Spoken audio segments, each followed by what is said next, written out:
हुजूर आपको देखना चाहता हूँ। तेरी सरकार में लाता है रजा उसको शफी। तेरी सरकार में लाता है रजा उसको शफी, जो मेरा गौस है और लाडला बेटा तेरा। आइए मोहब्बत के साथ बारगाह रिसालत में दुरूद पाक का नजराना अकीदत पेश करें। पढ़िए अल्लाहुम्मा सल्ली अला।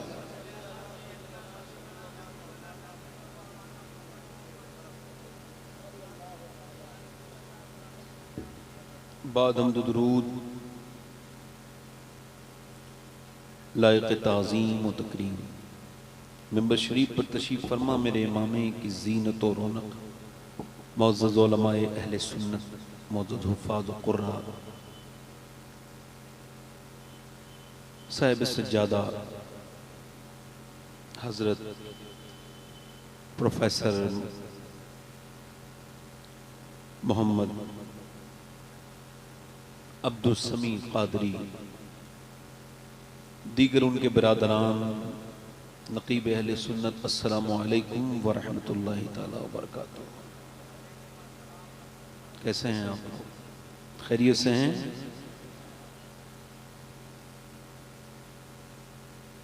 जितना अल्लाह का करम है आपने अपने ज़ोर से नहीं बोला है, आवाज़ हल्का है, ज़ोर से कहिए अल्हम्दुलिल्लाह।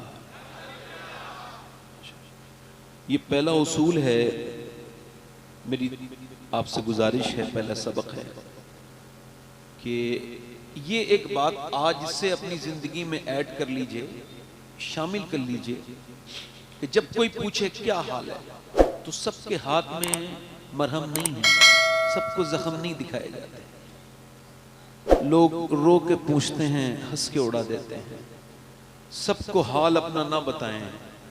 शहंशाह बगदाद सैयदना शेख मुहियुद्दीन अब्दुल कादिर जीलानी गौसुल आज़म फुतहुल गैब में इरशाद फरमाते हैं, सबको हाल बताओगे तो बेहाल हो जाओगे, हाल उसे बताओ जो हाल बदल सकता है। नहजुल बलागा में मौलाए कायनात इरशाद फरमाते हैं कि जब तक तूने अपनी परेशानी का जिक्र किसी से नहीं किया तब तक तेरी इज्जत महफूज है, और जब तूने अपनी परेशानी का जिक्र किसी से कर दिया तो अब तेरी इज्जत बर्बादी के दहाने को पहुंच गई। सैयदना शेख मुहियुद्दीन अब्दुल कादिर जीलानी गौसुल आज़म फरमाते हैं कि अल्लाह की शिकायतें करनी है तो उससे करो जो अल्लाह से ज्यादा मेहरबान मिले। वो तो कोई है? ढूंढो, अगर मिले अल्लाह से ज्यादा करीम तो फिर गर्मी की शिकायत भी कर लो, सर्दी की शिकायत भी कर लो। मदीने में तेज हवा चल रही थी, एक सहाबी ने कहा बड़ी तेज हवा चल रही है। हुजूर ने फरमाया यूं ना कहा करो हवा तेज चल रही है, बल्कि यूं कहो मेरा रब चला रहा है तो हवा बड़ी तेज चल रही है। अल्लाह अल्लाह अल्लाह अल्लाह। तो अपनी परेशानी उसको बताओ जो आपके हाल बदल सकता है, वो रब है।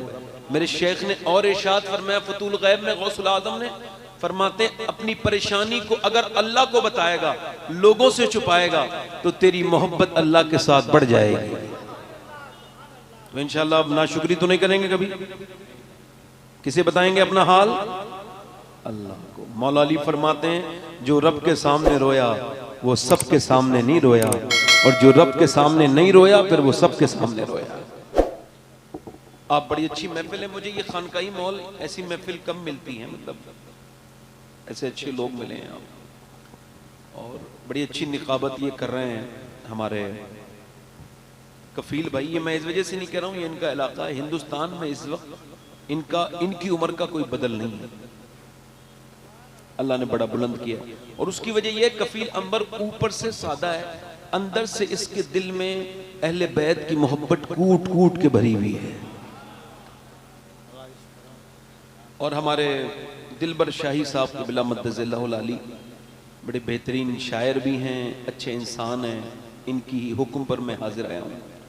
हज़रत की मोहब्बत है साहिब सज्जादा की, और मेरे बाद आप हिंदुस्तान के मशहूर शायर जनाब मोहम्मद अली फैज़ी साहब को सुनेंगे। हमारे यहाँ जब कोई सुभान अल्लाह कहता है तो उसको 90 नेकियां मिलती हैं। आपकी तरफ क्या हिसाब है?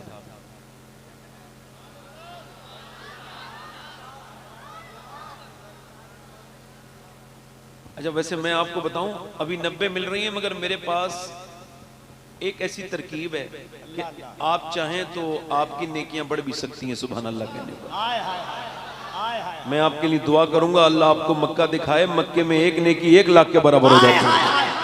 नारे तकबीर, नारे रिसालत, हुर्से हफीजी। अच्छा, वाह वाह वाह वाह वाह वाह। अच्छा, वैसे सुभान अल्लाह का मतलब है अल्लाह पाक है, और वो किसी के कहने से पाक नहीं होता। वो रहीम है, किसी के कहने से उस पर कोई फर्क। वो करीम है, उसके करम पे किसी के कहने से कोई फर्क, ना कहने से फर्क नहीं पड़ता, कहने से फर्क नहीं पड़ता। वो सलाम है, उसके ऊपर कोई फर्क नहीं पड़ता, कोई उसे सलाम कहे, मगर मेरे नबी फरमाते हैं उस पर फर्क नहीं पड़ता, मगर जो कहता है उस पर फर्क पड़ता है। वो तो पाक है, जो उसे सुभान अल्लाह कहता है अल्लाह उसे पाक कर देता है।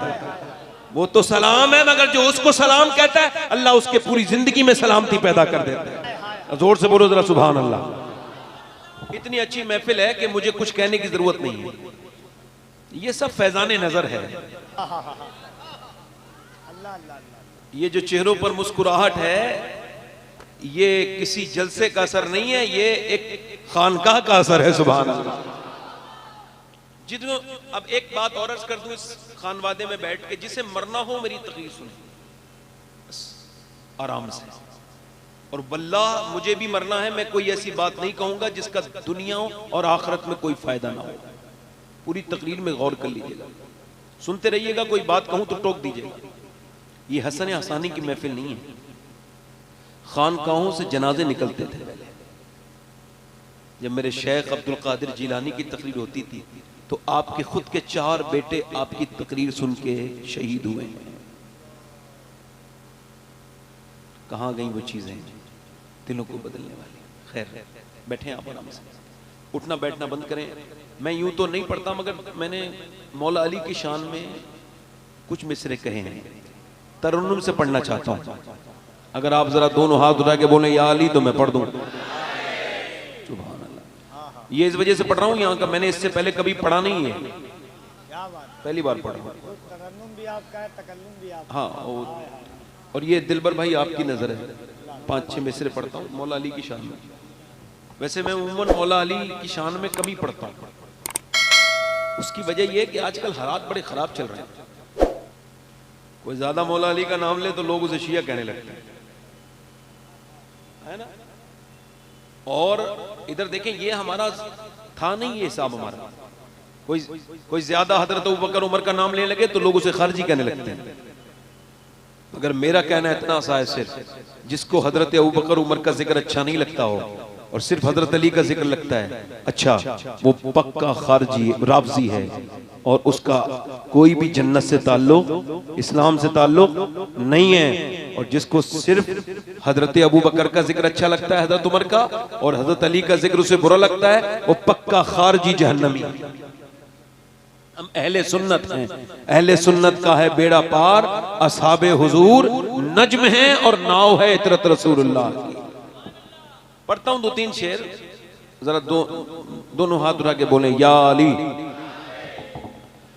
मुझको मौला अली से निस्बत है, अल्लाह अल्लाह अल्लाह, वाह वाह वाह। मुझको मौला अली से निस्बत है, यही निस्बत मेरी अलामत है, यही निस्बत मेरी अलामत है। और उनके आशिक पे रहमते रब की, उनके आशिक पे रहमते रब की, उनके दुश्मन पे रब की लानत है। उनके दुश्मन पे रब की लान और बुग़्ज़े मौला अली से दूर रहो। क्या बात है, वाह वाह वाह। बुग़्ज़े मौला अली से दूर रहो। बुग़्ज़े मौला अली हलाकत है। बुग़्ज़े मौला। दोनों हाथों को उठाकर नारे तकबीर, नारे रिसालत। पढ़ो जरा मेरे साथ पढ़ो। बुग़्ज़े मौला। नारे हैदरी। शेर को अगर समझाओ तो शेर का मतलब कोई नहीं है, समझ लीजिएगा आप शेर सुनिए, साहिब सज्जादा की नजर है। शेर अच्छा हो तो जरा गौर कर लीजिएगा। ये शहादत है तेरे घर का चलन।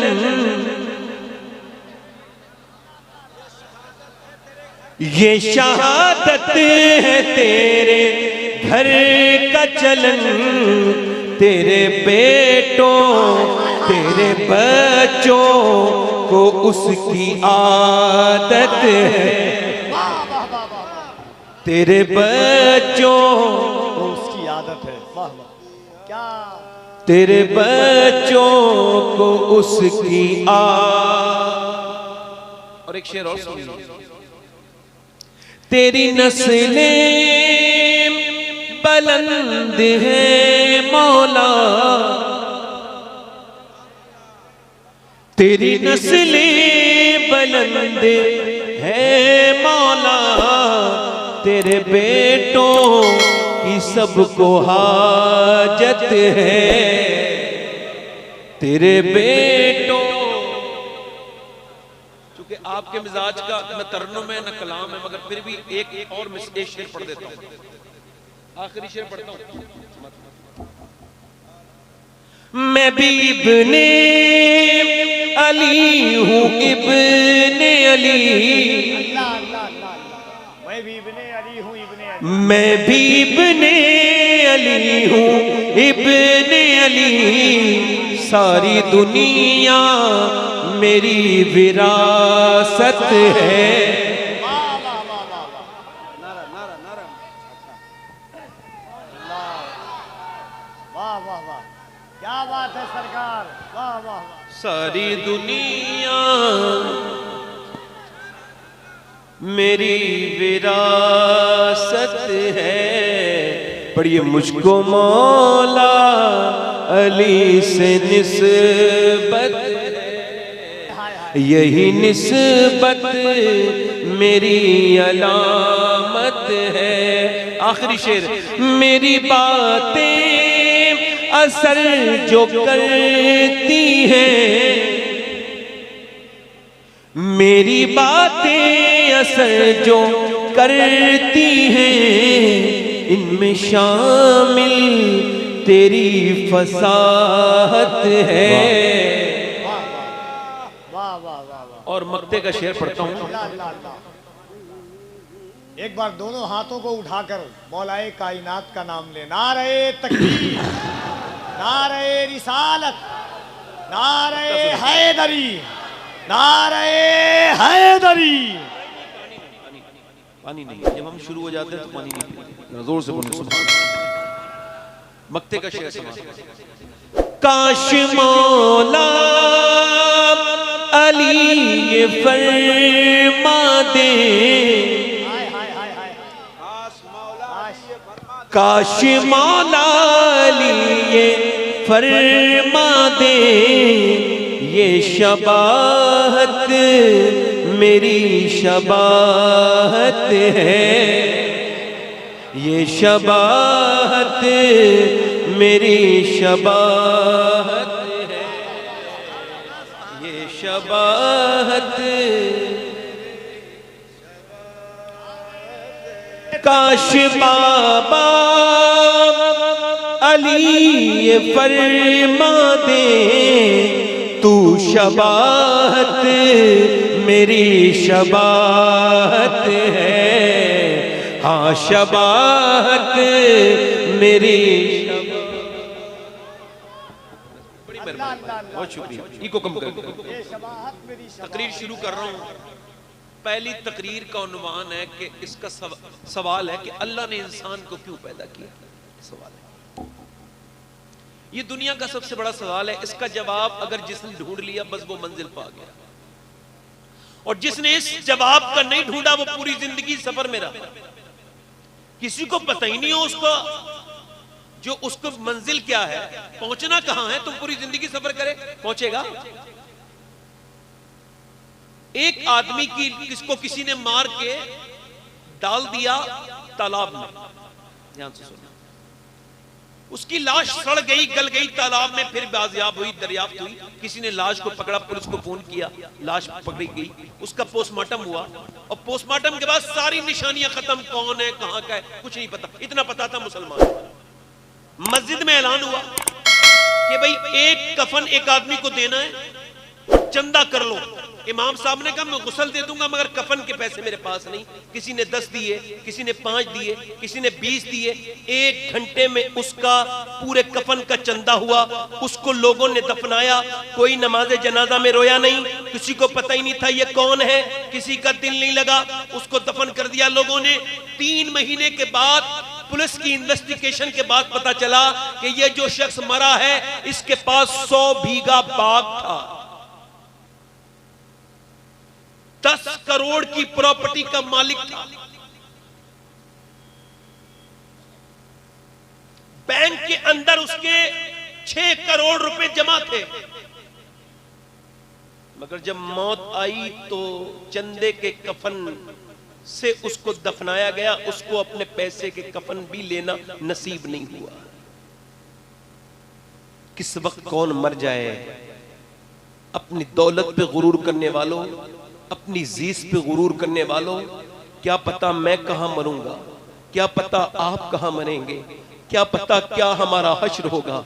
फिर भी अभी तक ये नहीं समझ पाए कि इस दुनिया में ये इंसान अशरफुल मखलूकात, इन्न फी खल्क़िस समावाति वल अर्द वख्तिलाफिल लैली वन नहारी लआयातिल लिउलिल अलबाब। अम्मा आयशा फरमाती हैं हुजूर एक दिन मेरे पास आए, रात का वक्त था, सर्दियों की रातें थीं, बिस्तर में करीब हो गए। मैं आपसे फिर सवाल करता हूं, इंसान को अल्लाह ने क्यों पैदा किया। पूछता हूं आपसे, क्या सिर्फ खाने के लिए? नहीं नहीं, जानवर बहुत खाते हैं। सिर्फ पीने के लिए? नहीं नहीं, बहुत पानी जानवर आपसे ज्यादा पीते हैं क्वांटिटी में पानी। क्या सिर्फ इंसान को अल्लाह ने सोने के लिए पैदा किया? इन जानवरों की नींदें बड़ी लंबी होती हैं। सिर्फ कमाने के लिए? तो आपसे ज्यादा पैसे काफिरों पर हैं, गैर मुस्लिमों पर हैं। अल्लाह फरमाता है अल्हाकुमुत तकासुर हत्ता ज़ुरतुमुल मकाबिर कल्ला सौफ़ा तालमून सुम्मा कल्ला सौफ़ा तालमून। तुम्हें गाफिल रखा माल की ज्यादा तलबी ने, यहां तक कि तुमने कब्रों के मुंह देख लिए। मेरे नबी फरमाते हैं अगर आदम की औलाद को एक जंगल भर के अल्लाह दौलत दे दे, खजाना दे दे, हीरे जवाहरात दे दे, तो वो उस जंगल को ठिकाने लगा के दूसरे दिन दूसरे जंगल की तलाश में निकल जाएगा। यानी इंसान की जो खोपड़ी की हबिस है, हुजूर फरमाते हैं उसको कब्र की मिट्टी भर सकती है। अल्लाह फरमाता है तुम्हें गाफिल रखा माल की ज्यादा तलबी ने। तुम बंबई भी घूम के आए, तुम अमेरिका भी घूम के आए, तुम सऊदिया भी घूम के आए, मगर अफसोस के माल के लिए घूमते रहे। और फिर वो कहता है क्यों? अल्हाकुमुत तकासुर हत्ता ज़ुरतुमुल मकाबिर, यहां तक कि तुम कब्रों में आ गए।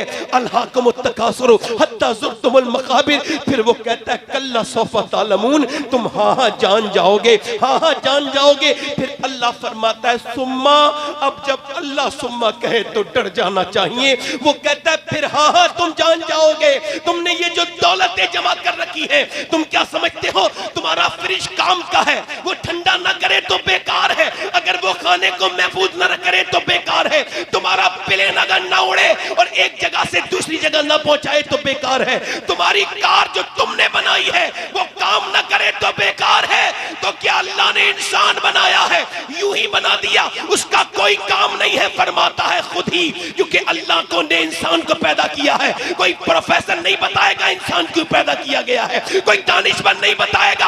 अल्लाह खुद फरमाता है मैंने इंसान को अपनी इबादत के लिए पैदा किया, मैंने इंसान को मैंने आजमाइश के लिए पैदा किया। यानी सुबह आजमाइश, यानी रात आजमाइश, आजमाइश के लिए है। अगर फ्रिज पानी ठंडा ना करे तो बेकार, मोटरसाइकिल चले ना तो बेकार, और अगर इंसान अल्लाह के करीब ना पहुंचे तो वो भी।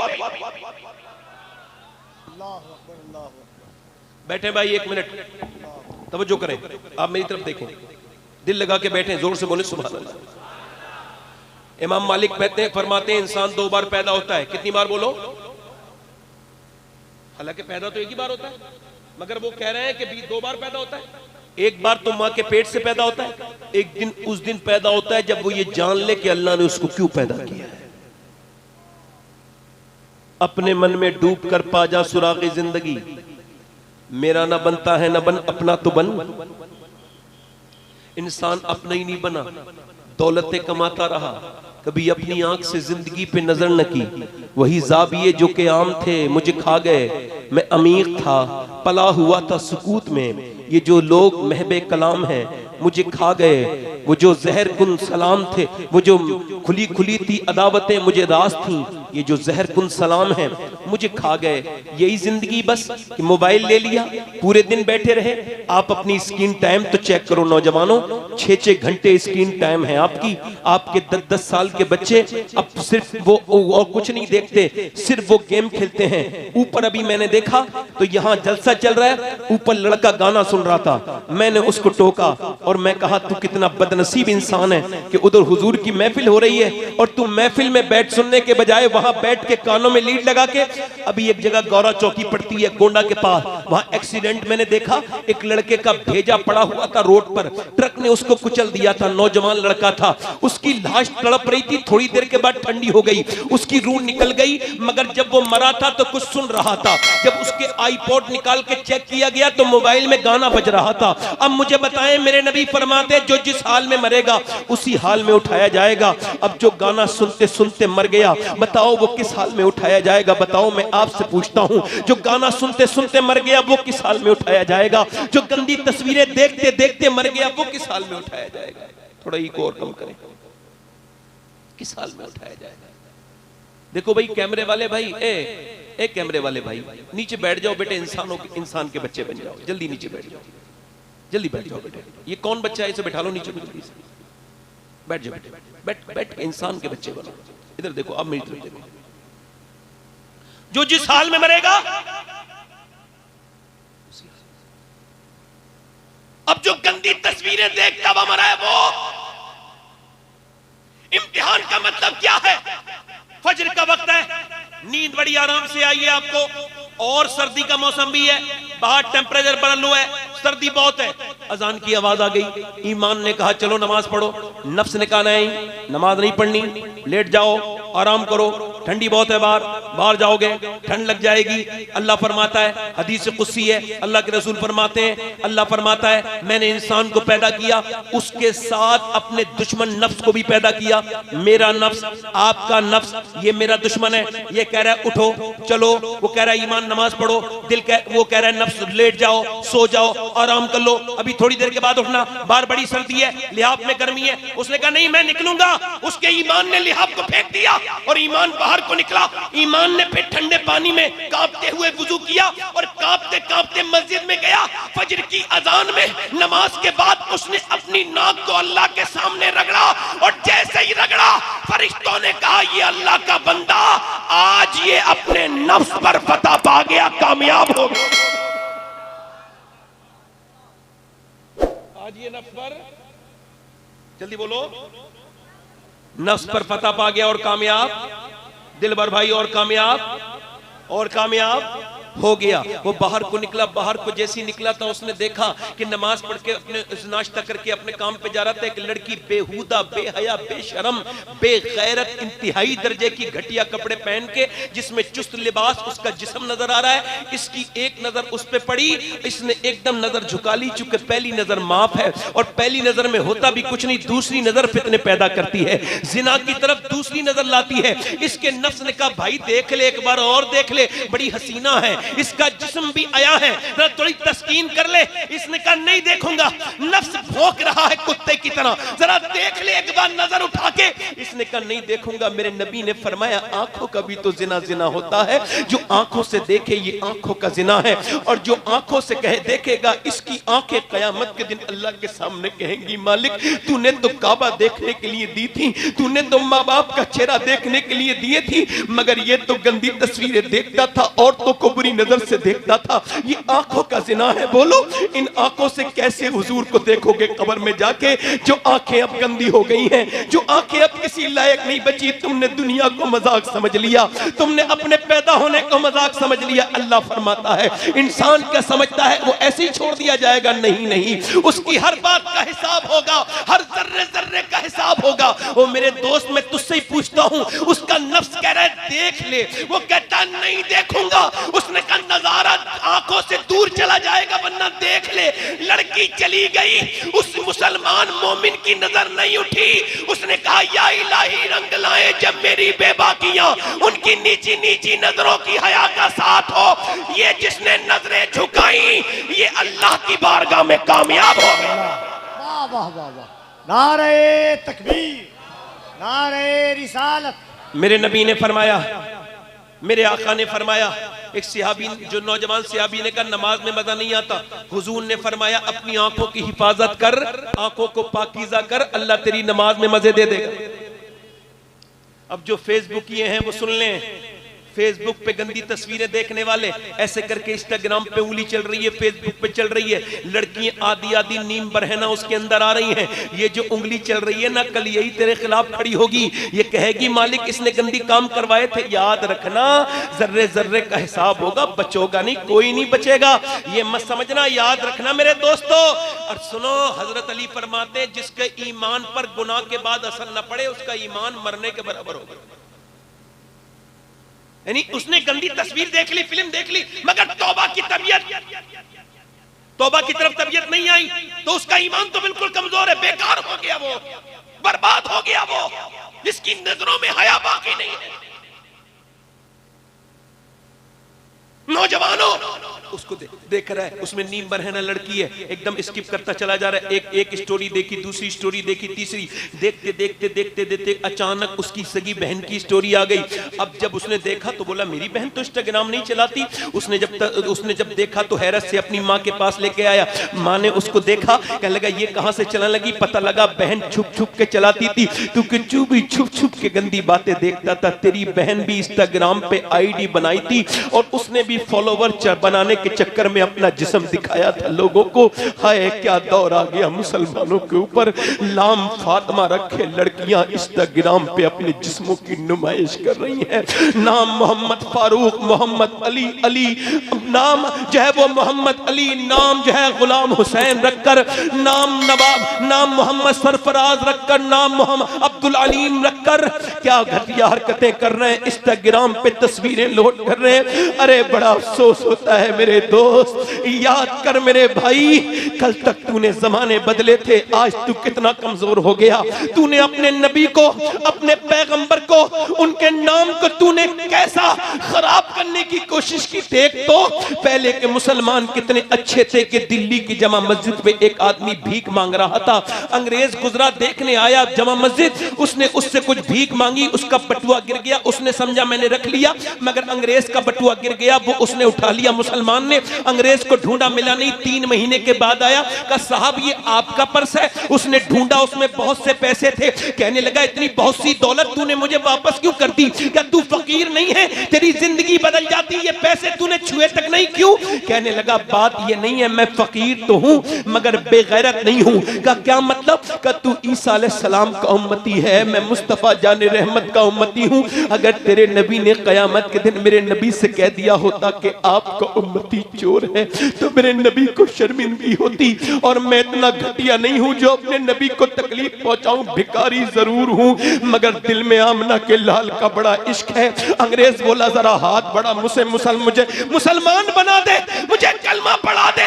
जब उम्मती की ईमानदारी का ये आलम है तो नबी की ईमानदारी का आलम क्या होगा? वाह वाह वाह वाह वाह, नारे तकबीर, नारे रिसालत उनसे इकबाल कहता है बुत शिकन उठ गए बाकी जो रहे बुतगर हैं। और थोड़ा सा इको और कम कर, आवाज थोड़ा आवाज बढ़ा दें। बुत शिकन उठ गए बाकी जो रहे बुतगर हैं। उम्मती बाईस से रुसवा ये पैगंबर हैं। नौजवान अपनी जिंदगियों में मस्त हैं। मेरे नौजवानों में तुम्हारे दरवाजे पे भीख मांगने आया हूँ। तुम मुझे भीख दे दो, अपने आमाल को ठीक कर लो। खुदा के वास्ते हुजूर की उम्मत को बर्बाद मत होने दो। मेरे आका की उम्मत के नौजवानों, तुम रात को तन्हाइयों में नमाजें पढ़ते थे तो हमारी कौम बड़ी अच्छी थी।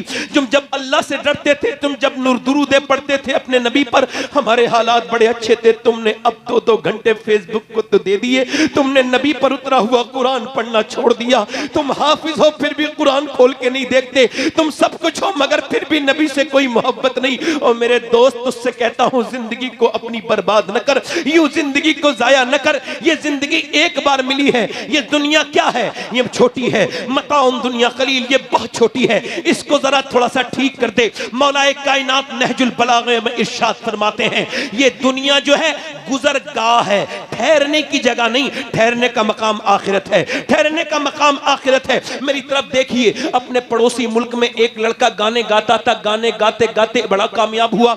16 साल की उम्र में एक मर्सिडीज गाड़ी जीती 1 करोड़ रुपए की। उसके बाद उसका हौसला बढ़ गया। दूसरा तीसरा कंपटीशन वेरीफाई किया, मुल्कों में घूमने लगा। वर्ल्ड टूर किया उसने। यूरो में, पाउंड में और डॉलर में पैसे कमाए। एक शहर में एक घर, दूसरे शहर में दूसरा घर। 19 साल की उम्र में शादी अपनी पसंद से कर ली। और 23 साल की उम्र में शादी करने के बाद गाना गा रहा था, कहीं स्टेज पर गिर गया।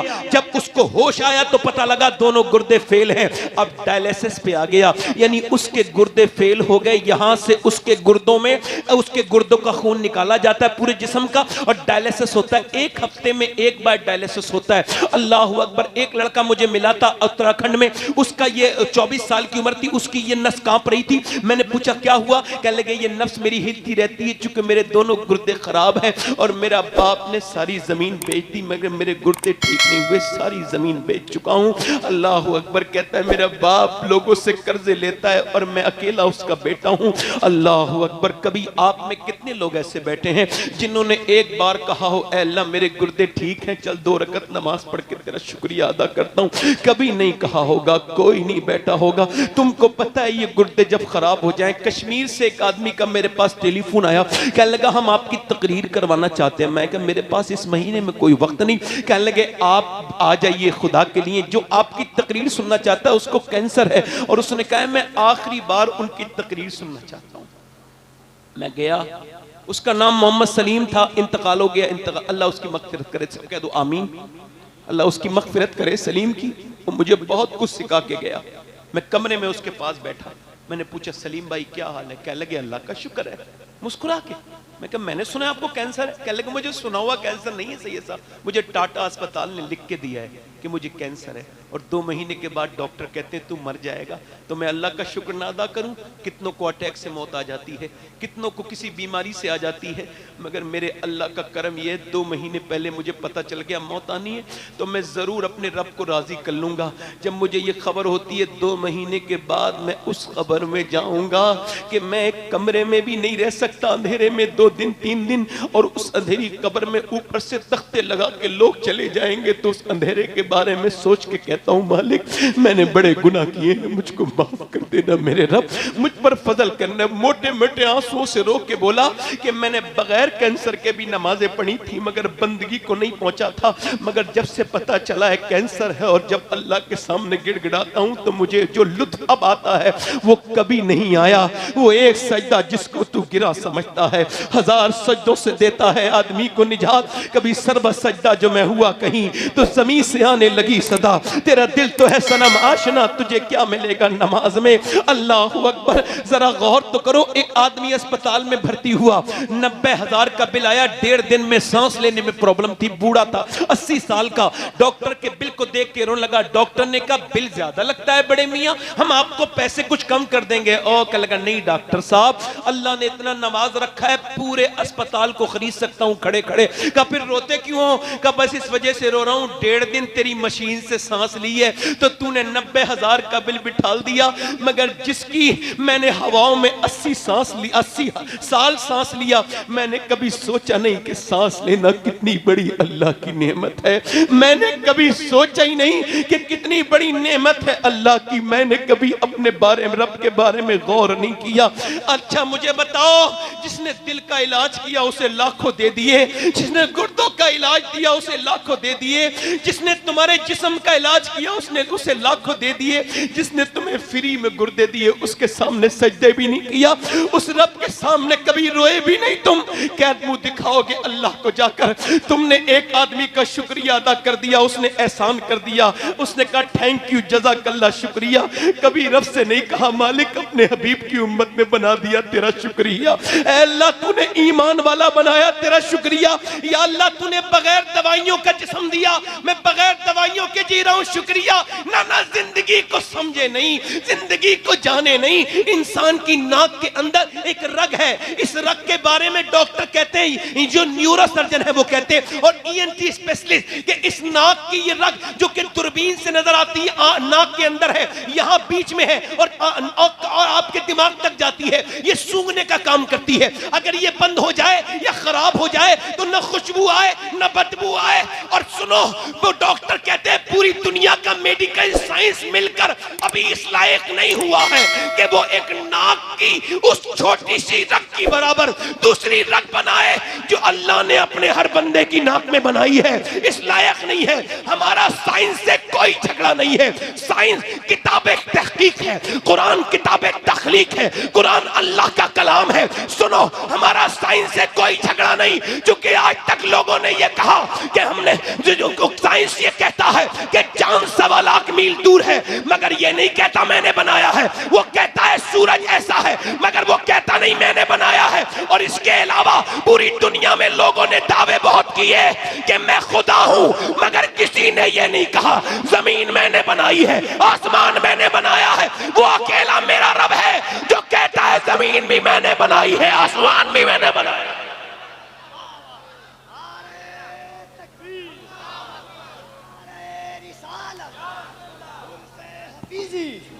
वो अकेला मेरा रब है, वो मेरा अकेला रब है जो कहता है जमीन भी मैंने बनाई, इंसान को मैंने बनाया। जोर से बोलो है। साइंस से क्या झगड़ा है? साइंसदान तो मेरे जैसे फकीर के सामने आके बैठ जाए, मैं उसे कलमा पढ़ाने की तरफ ले जाऊंगा। खुदा की कसम, साइंसों से सिर्फ फकीर निपट सकते हैं। काल वाला नहीं निपटेगा, हाल वाला निपटेगा। जोर से बोलो सुभान अल्लाह, दिल लगा के बोलो। अब जरा गौर करो, मगर मौत जब आ जाएगी तब समझोगे आज के बाद मेरा ईमान ये कहता है कि आप कहा करोगे अपनी सेहत को देख के अल्लाह तेरा शुक्र है, कहोगे इंशाल्लाह, और अपने रब की तरफ पलटोगे। मैं जो बात कह रहा था वो गाना गाते गाते गिर गया, चेकअप हुआ, एक घर बिका, दूसरा घर बिका, सारा गुर्दों में लग गया। उसके भाई ने भी उसको गुर्दा दिया, ट्रांसप्लांट हुआ मगर ठीक नहीं हुआ। खैर उसकी मौत करीब थी तो बीवी ने देखा, उसे सबने छोड़ दिया। यानी कल तक लोग सेल्फी लेते थे उसके साथ, आज कोई उसकी शोहरतों का साथी नहीं है, क्योंकि वो तो बर्बाद हो गया। याद रखो दुनिया जब तक तुम्हें, याद रखो गरीबों की तो रिश्तेदारी बहुत कम है दुनिया में, अमीरों के रिश्तेदार तो दूर दूर के भी अपने ही होते हैं, और गरीबों के करीब के भी। अब तो कोई अमीर मर जाए, अमीर की छींक आ जाए तो लोग पहुंचते हैं, अब गरीब तो जान से मर जाए जनाजे में लोग नहीं जाते। तवज्जो करो मेरी तरफ। अब देखो उसको लोगों ने छोड़ दिया, उसकी बीबी कह रही क्यों रोते हो असद? क्या लगा मैं इस वजह से रो रहा हूं, अल्लाह ने आवाज दी तो मैंने गाने गाए, तुम बेवा हो जाओगी, मेरे बच्चे यतीम हो जाएंगे। मैं सोच रहा हूं जिनके लिए गाने गाए उन सब ने मुझे बुरे हाल में छोड़ दिया। अगर मैंने गाने के बजाय मुस्तफा की नाते पड़ी होती तो मेरे नबी ने मुझे नहीं छोड़ा होता। ये जिंदगी क्यों दी गई बताओ? इंस्टाग्राम के लिए, फेसबुक के लिए? बताओ जल्दी बोलो। फेसबुक के लिए, यूट्यूब के लिए क्यों जिंदगी दी गई बताओ? इतनी लंबी लंबी चैटिंग करने। याद रखो ये तुम स्किप नहीं कर रहे हो, अपनी जिंदगी स्किप कर रहे हो। अपनी उंगली को रोको, अपने रब को याद करो लोगों, अपने अल्लाह को याद करो, उससे कहो मालिक माफ कर दे। याद रखना ये मोबाइल बहुत बड़ा फितना है इस दौर का, इसको समझ जाओ। अभी कुछ दिनों के बाद अस्पतालों में होता है गुर्दे का डिपार्टमेंट अलग, दिल का डिपार्टमेंट अलग, कुछ दिनों के बाद मोबाइल के मरीजों का भी डिपार्टमेंट होगा जिन्हें मर्ज है मोबाइल का। ये जहां भी बैठते हैं मोबाइल चलाते रहते हैं, चाहे कैसी भी बात हो रही हो इनको कोई फिक्र नहीं होती, मोबाइल का भी मरीज होता है आदमी। समझ में आ रही नहीं आ रही? ये मर्ज है बाकायदा, इस पर स्टडी हो चुकी है। ये जो आप मोबाइल ज्यादा देखते हैं, डोपामिन नाम का एक जब वहां पर निकलता है, उसके बाद वो जो आपका डोपामिन उसकी जो है तस्कीन तब होती जब उसे देखते हैं। ये भी नशे की तरह है। तो याद रखो अल्लाह ने तुम्हें ना यूट्यूब के लिए बनाया, ना इंस्टाग्राम के लिए बनाया, ना तुमको बनाया दुनिया की बातें करने के लिए, बल्कि बरेली से मेरे ताजुश शरिया की आवाज आ रही है, जिंदगी ये नहीं है सभी के लिए, जिंदगी है नबी की, नबी के लिए ये जिंदगी है। ये तो पोते ने 100 साल के बाद कहा था, मगर 100 साल पहले दादा ने इससे बड़ी बात कही। पोते ने कहा जिंदगी है नबी की, नबी के लिए। दादा बोले जमीनो जमा तुम्हारे लिए, मकीनो मका तुम्हारे लिए, चुनीनो चुना तुम्हारे लिए, हम आए यहाँ तुम्हारे लिए, उठे भी वहां तुम्हारे। नारे तकबीर, नारे रिसालत, उठे भी वहां। बोलो दिल लग रहा है आप लोगों का? नहीं लग रहा? तो ऐसा गूंज और कम कर दो भाई, गूंज। जब शायर आए तो गूंज पैदा करना, मुझे तो सादा कर दो। दिल लगा के बोलो सुभान अल्लाह, बड़ी मेहरबानी आपकी। इधर देखें, ये जो बच्चे कानों में लीड लगा के फिरते हैं, ये जितने, सबसे पूछ लें, ये लड़कियां जो थिरकती हैं 10-10 साल की, सबसे पूछ लें, इनकी माओ से कसम दे के पूछना कि जब पेट में थे ये तुम्हारे बच्चे तो तुमने फिल्में देखी थी कि नहीं देखी? आप ये मत समझना मैं कोई तकरीर कर रहा हूं, नहीं, कोई मैं आपसे दाद तलब करने नहीं आया हूं। दाद तलब करने के 1000 तरीके पता है मुझे। मैं आपसे दाद नहीं, ये बात कहना चाह रहा हूं, संजीदा हो जाओ, सीरियस हो जाओ, अपने बच्चों को जहन्नम से बचाओ। जब 10 साल की लड़की नाचेगी तुम्हारे आंगन में तो बड़े होके वो कोई नेक नहीं बनेगी, कोई बदतरीन किस्म की लड़की बनेगी।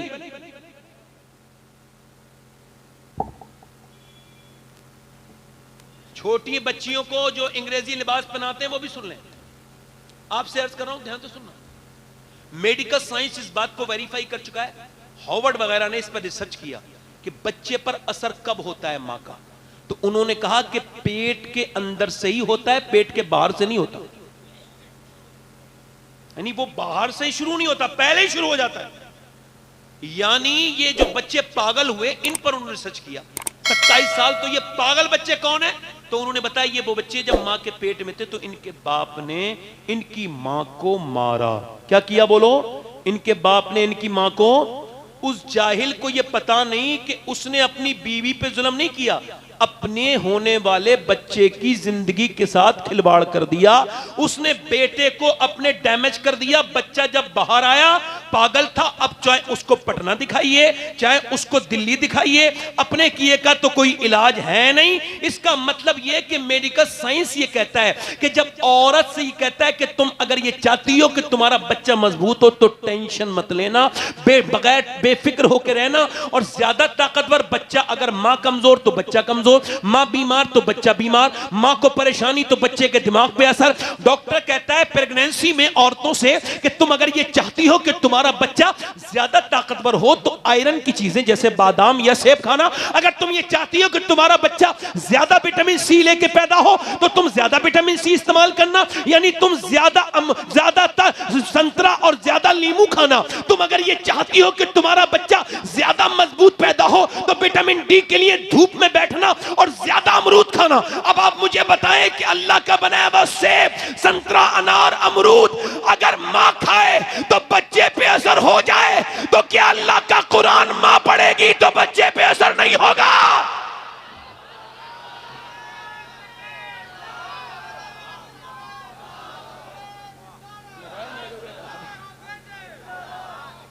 दिल लगा के बोलो, असर होगा कि नहीं होगा?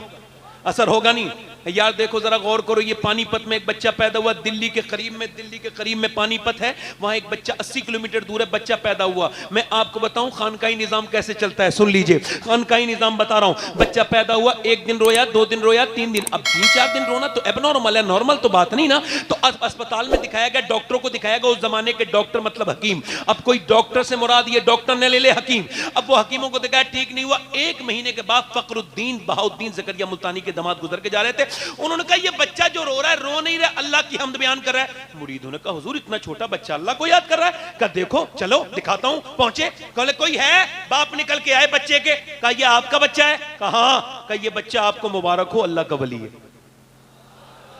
कहने लगे आपका दिमाग तो ठीक है, ना खुद सोया ना सोने दिया है, आप इसको वली कह रहे हैं, डॉक्टरों में लिए फिर रहा हूं, मैं पागल हो गया, दिखाते दिखाते आप वली कह रहे हैं। कहा उसको बुरा मत कहो, मेरे गोद में ला के दो। गोद में ला के दिया, एक कान में कुछ पढ़ के दम किया, दूसरे में कुछ, बच्चा खामोश। कहने लगे साहब आपने क्या पढ़ दिया, ये दम कौन सा है, बड़े बड़े अस्पतालों से ठीक नहीं हुआ, डॉक्टरों से, ये क्या पढ़ के फूंक दिया?